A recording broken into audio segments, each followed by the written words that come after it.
All right, so we are looking at a whole lot of oregano right here. This oregano, believe it or not, has been in this garden since last January. So we're talking, what is that? 12 plus, it's almost like 18 months old. And it's just so full and so prolific. You really want to stay on top of an herb like this and keep it pruned and make sure it stays healthy. So I want to show you a quick pruning tip. You can see all of the woodiness we're getting here in the interior of the plant.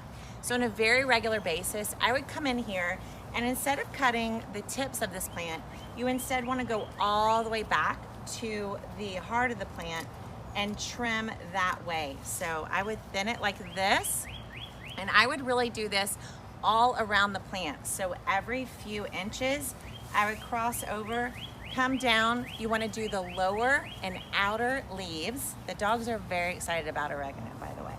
So these are organic, natural dogs, just if you're wondering. So we've got another sprig here. And you can see, even though I've cut, you literally can't tell the difference, right? And so I'm gonna go again. I'll go just like pretend like you're like a hairstylist. If you've ever dreamed of being a hairstylist, oregano is gonna give you this opportunity, okay? So you're gonna go to the next few inches. You're gonna go all the way to the base of the plant and cut again. And if you have anybody that you really want to be your new best friend, then what you're gonna do is take these sprigs, tie them up. You can either dry them yourself or you can give them to your friends fresh. And they're just gonna love you for life because you save them like, I don't know, $30 at the grocery store on organic oregano.